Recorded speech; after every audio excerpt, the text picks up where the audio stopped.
Welcome to our next module. We'll be discussing judicial decision making, different perspectives on approaching the interpretation of law, and how having different perspectives can produce a very different outcome in application of law as such. So let's go ahead and hop into it. Textual. Decisions based on the actual words of the written law, a letter of the law interpretation. So from this standpoint, we're just looking at the law as was drafted, assuming that people took all the time and effort to wordsmith it.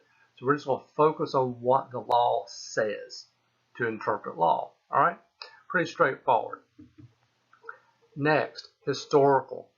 Based on the analysis of history and context of the law in question, an original intent perspective. This is a little bit different. This is saying, well, you know what? I'm not so concerned about the law as it was written. I'm more concerned about what was the context and the intention of the framers of that law, what they intended the law to do. Okay? Now, normally when you take or teach this class, we'll stop and start with these two different perspectives and discuss that. I tend to go a little deeper, a little further. So I've got a few more to go over, but I do want to kind of hit the pause button here and just chew on these two for a minute. I've got an example that I like to go through to kind of draw this out and get you thinking a little bit. And I point to the Second Amendment when it comes to a compare and contrast of these two approaches and how that does give you a different outcome and how you may interpret the Second Amendment. Okay, the Second Amendment, the right to bear arms. All right. So when it comes to this, you see I've got the Second Amendment here. I've got it highlighted in two different color font. The first part of the phrase and the second part of the phrase. So first of all, let's talk about the textual approach. When you hear gun rights advocates talk and argue, they are typically holding on to a textual approach to interpreting the Second Amendment. Look at the second half of that phrase. The right of the people to keep and bear arms shall not be infringed. So what they're saying is we don't see anything in there in the language of the Second Amendment that qualifies someone's ability to bear arms. Okay? Now the flip side of it, historical approach, an original intent approach. Look at the first part of that phrase. A well-regulated militia being necessary to the security of a free state. So the people who would advocate gun control would turn to an interpretation of the original intent. Now, when you go back and look at the context of the Second Amendment and in the eyes of the framers, at the time, a standing army in peacetime was considered very dangerous. It was not considered to be something you wanted to have. Because at some point, if someone could get control of the military, they could overthrow the democracy. All right. So from that standpoint, when you look at textual versus historical, depending on which perspective you take, you get a very different read of the Second Amendment. All right. So let's move on. So functional, based on the analysis of the law and its intention to function in the greater system. Now, when I think about this, I think about when I was an undergrad and I was taking a class over in Stowhall. It was a philosophy class.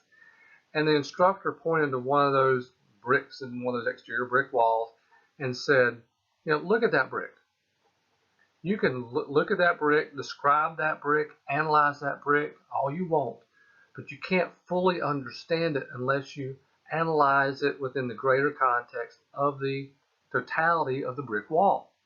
So from that standpoint, this perspective would be to seek, well, how does this law operate in the greater area of law which it sits? All right. Doctrinal, based on the prevailing practices or opinions of professionals or precedents. Remember, we've talked about in a previous module the 5 different types of law. Common law, applying precedent. So this is a very common approach, especially within the judiciary, to lean on precedent, what the courts have already decided, to promote consistency. Okay? Prudential, based on factors external to the law. For example, administrative considerations. One of the examples I can think of with prudential, once in a while you may hear a law enforcement agency that may publicly state, we are not going to actively pursue certain things. Maybe marijuana possession, for example. And you may have heard that here and there. Are they saying that marijuana possession is now legal in that context? No, they are not saying that at all. What they're saying is, for administrative concerns, they just don't have the bandwidth to pursue those things. They're going to use their limited resources to address other issues. So that's just a prudential method of approaching and interpreting law. Equitable, based on the innate sense of justice. All right. So this is just approaching law from that sense of ethics, what is right and what is wrong. Natural, based on what is required by the laws of nature. This again is a Lockean philosophy. We talked about this in a previous module with the basis of democracy. Okay, so there you have it. Now, when we have all these different perspectives, I do have one little story for you I want to paint. This is a story that you probably haven't heard, but it's related to a case that I'm sure everyone has heard, Brown versus Board. So if you think about Brown versus Board, what it did, it struck down Plessy versus Ferguson. It struck down Jim Crow laws, separate but equal. All right. But what a lot of people don't realize is when Brown versus Board was first put on the docket for the Supreme Court to review, early 50s, it was assumed by everyone that Plessy versus Ferguson and separate but equal was going to be upheld by this Supreme Court. It was assumed with a 5-4 majority. What happened? This is the part that you don't usually hear about or have never heard about. The Chief Justice of the Supreme Court at the time was Benson. Died of a massive heart attack. All right. And so from that standpoint, produced a vacancy on the Supreme Court. Well, Eisenhower at the time just became president, not long before, he was in a position to nominate a new Chief Justice of the court. At the Republican convention from the prior presidential election, there was a backroom deal that was made. Earl Warren, at this point, former governor of California, but he was promised the next seat on the Supreme Court. Lo and behold, it happened to be the Chief Justice seat. Well, he was promised that, and he became Chief Justice. Well, Earl Warren, when he looked at this, now remember, Benson, who had been Chief Justice, and 4 of the justices, they were approaching an interpretation of law from precedent. Okay, they were applying precedent. Earl Warren came on the court and looked at Brown versus Board from an ethical standpoint and said, I don't care what the precedent says, this just isn't right. All right, so off the top, there was going to be a 5-4 majority to overturn Plessy. But it didn't stop there.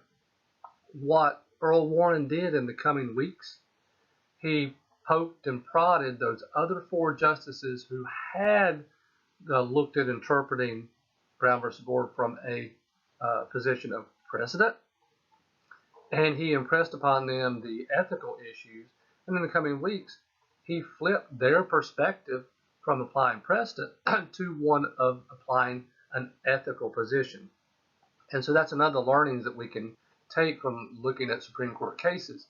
For Warren, it was very important not just to overturn Plessy through Brown versus Board, but to do so with a unanimous court. So as it turned out, Brown versus Board, 9-0, overturned Plessy versus Ferguson in separate but equal. All that had its roots in a heart attack of the previous Chief Justice, but that's part of the story that most people just have not heard about, how really initially Brown versus Board was going to be ruled in a very different way. You had a new Chief Justice who really pushed have a different perspective in interpreting law, which gave us a very different outcome in Brown versus Board, the one that we know. Okay, that's the end of this module. We will see you in the next module. And again, as always, if you need to go back and revisit this, go back and replay it, pause, restart as needed.